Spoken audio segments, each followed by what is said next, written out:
নমস্কার বন্ধুরা, দেখুন এটা এক কাস্টমারের থালা বললো আমাকে পালিশ করে দেন, আমি বিয়ে বাড়িতে দিব।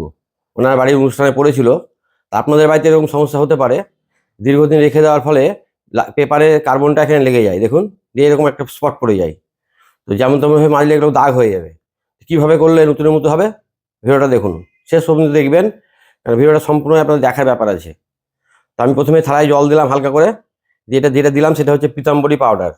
এই পাউডারগুলো বাসনের দোকানে পাওয়া যাবে, অনলাইনেও পাওয়া যায়, দর্শকর্মার দোকানেও পাবেন। তো পাউডার দেওয়ার পরে কাজটা কিভাবে করছি এবং শেষে গিয়ে যে কাজটা বলছি সেগুলো যদি করেন তাহলে আপনারাও নতুন মতো করে নিতে পারবেন। দেখুন এখানে দাগ ছিল একটু, এই একটু চেপে ঘষে দিলাম। এক্ষেত্রে আপনারা স্কচব্রাইট ব্যবহার করবেন না। খালি হাতে না করতে পারলে হাতে একটা গ্লাস পরে নেবেন বা ক্যারি ব্যাগ ভরে নেবেন। দেখুন পীতাম্বরী পাউডার আর জল দিয়ে আমি কিভাবে কাজটা করছি।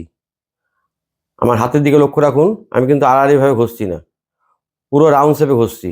আড়াআড়িভাবে ঘষলে কিন্তু দাগ হয়ে যাবে, আর যে জায়গায় দাগ থাকবে সেই জায়গায় একটু চেপে চেপে ঘষে দিবেন। তো এইভাবে রাউন্ড শেপে ঘষে নেওয়ার পর কি করতে হবে,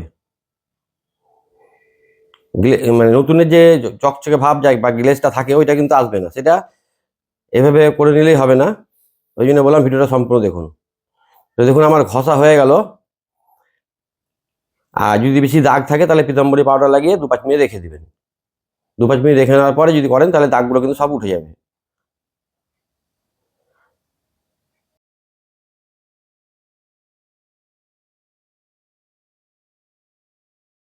পাউডার করা হয়ে গেলে এবার কি করতে হবে, ভালোভাবে ধুতে হবে। ধোয়ার পরেও কিন্তু আপনাকে নতুনের মতো গ্লেজটা আসবে না। শেষে গিয়ে কি করছি সেটা দেখুন। ধোয়ার কাজটা ভালোভাবে করবেন, আমি দোকানের মধ্যে অত ভালো করে আপনাদেরকে পদ্ধতিটা দেখাচ্ছি। ভালোভাবে ধুয়ে নেবেন 2-3 বার, যেন পীতাম্বরী কোনো রকম অ্যাকশন না থাকে। এবার ধুয়ে নেওয়ার পরে এর এর মধ্যে দাঁড়া কিংবা লাস্টার মারা যেতে পারে, সেটা আমি কিছুই ব্যবহার করব না। তো আমি কি দিয়ে এটাকে গ্লেজে নতুনের মতো গ্লেজ করছি দেখুন। দেখুন জলটা ঝেড়ে নিলাম। এবার শুকনো একটা সুতির কাপড় নিলাম। সুতির কাপড় না নিলে কাজটা ভালো হবে না। গেঞ্জি যদি ছেঁড়া থাকে তাহলে নিয়ে করবেন, তাহলে আরও ভালো হবে কাজটা। সুতির কাপড় নিয়ে ওটাকে চেপে ধরে খুব শক্তি দিয়ে এটাকে রাউন্ড শেপে ঘোরাতে হবে এবং এমনভাবে ঘষতে হবে, ঘষতে ঘষতে যেন জিনিসটা গরম হয়ে যায় দেখুন। তাহলে নতুনের যে গ্লেজটা সেটা কিন্তু আবার চলে আসবে। আর সবসময় এই কাজটা করার একটা লক্ষ্য রাখুন আপনারা, আমি কিন্তু আড়াআড়িভাবে ঘষলাম না, যাই করলাম কাজ সব সমস্তটাই কিন্তু রাউন্ড শেপে।